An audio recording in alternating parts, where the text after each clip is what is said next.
Внешность кошки, характер хорька и ловкость белки.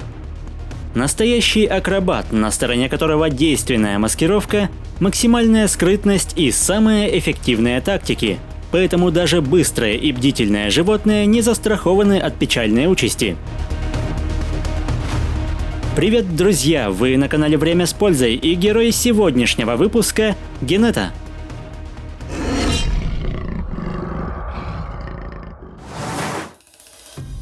Генеты – обладатели невероятно стройного и гибкого тела. Их легко узнать по пятнистой окраске, большим глазам и ушам и необычайно пушистому хвосту. При длине тела около половины метра масса животных чаще не дотягивает и до 2 килограмм, но их охотничьи способности не стоит недооценивать. Историческая родина Генеты – Африка, но сегодня эти создания встречаются и в юго-западной Европе. Обычно светлое время суток Генета коротает в убежище, а с наступлением сумерек отправляется на поиски пропитания. Это довольно пугливое и скрытное животное, и увидеть их совсем непросто, ведь помимо бдительности и бесшумного передвижения, они способны мастерски перемещаться по деревьям. Словно белка, Генета легко перепрыгивает с одной ветки на другую и может без труда спускаться вниз головой.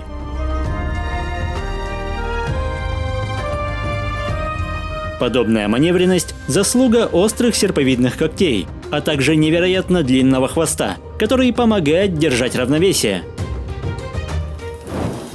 Разумеется, подобные фокусы значительно расширяют список потенциальных жертв. Генеты – типичные одиночки, которые довольствуются небольшим участком, но они превосходно знают свои владения, поэтому избежать их внимания не получится даже с самым скрытным созданием. Черная ворона – довольно сообразительная птица.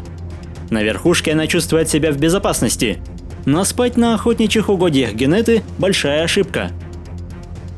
Под покровом ночи охотница без труда забирается на соседнее дерево, чтобы не спугнуть добычу, после чего оценивает ситуацию и уменьшает дистанцию.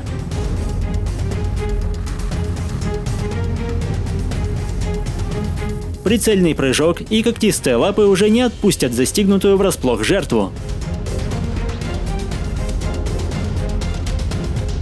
Отчаянные попытки вырваться не приводят к успеху, ведь на дереве хищница чувствует себя так же комфортно, как и на земле.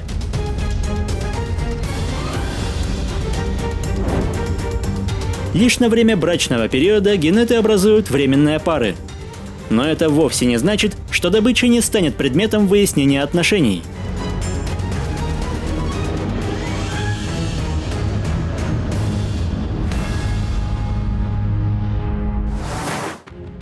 Хотя ключевой добычей этих охотников являются грызуны, и в мастерстве ловли мышей они ничуть не уступают кошкам.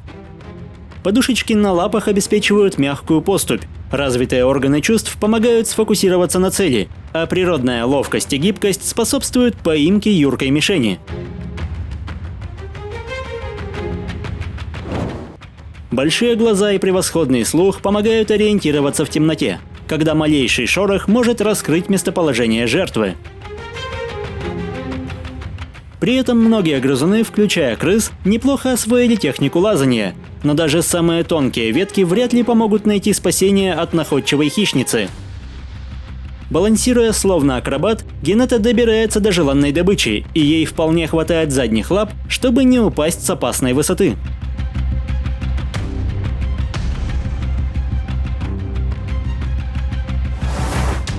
Многочисленные кролики не могут остаться без внимания хищника, но ловкости Генеты не всегда хватает, чтобы догнать столь прытких созданий. Поэтому с годами животные отточили невероятно действенный прием.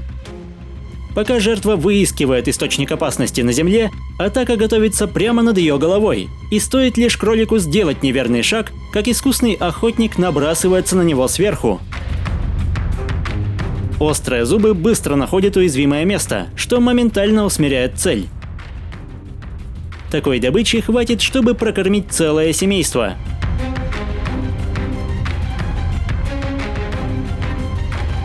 Подобно кошке, Генета тщательно избавляется от запахов, чтобы в следующую охоту посторонний аромат не выдавал ее присутствие.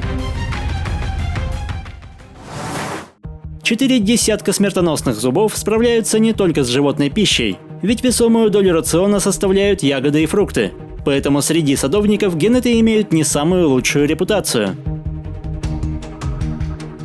При этом порой, чтобы утолить голод, хищники не брезгуют охотиться даже на насекомых. Среди 15 видов рода генет существует один, который выделяется на фоне остальных. Это водяная цивета, один из редчайших хищников планеты, основным занятием которого является рыбная ловля. Для охоты используется особая тактика. Ударом когтистой лапы цивета пытается привлечь внимание рыбы, после чего она погружает в воду собственные усы, способные уловить колебания проплывающей добычи. Подобный трюк повторяется несколько раз, и когда рыба наконец клюет на уловку, прицельным броском охотница добывает свой трофей. Потомство генеты насчитывает до 4 малышей, которые почти год остаются на охотничьем участке матери. Но по прошествии времени им предстоит обзавестись собственными владениями и, что самое сложное, полагаться лишь на себя при поиске пищи. При отсутствии опыта даже самая простая добыча становится недосягаемой, и животным приходится оттачивать свое мастерство на куда менее привлекательных мишенях. В отличие от грызунов, пресмыкающиеся не настолько проворны, поэтому ящерица может стать хорошей добычей. К тому же, помимо утоления голода, она способна послужить объектом тренировки. Однако далеко не все рептилии сгодятся для обеда. Одни сигнализируют о своей опасности необычайно яркой окраской, другие могут атаковать без лишнего предупреждения.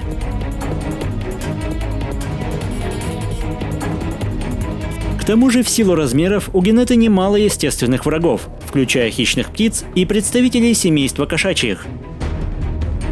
Поэтому до зрелости, которая наступает лишь в 2 года, доживает менее половины особей. Отношения человека к генете далеки от дружеских.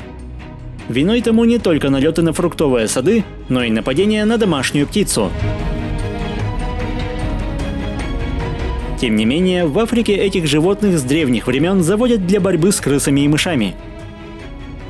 В целом, большинство видов этих удивительных животных не находятся под угрозой, однако отдельные виды очень уязвимы, и без должной защиты уже совсем скоро они могут полностью исчезнуть.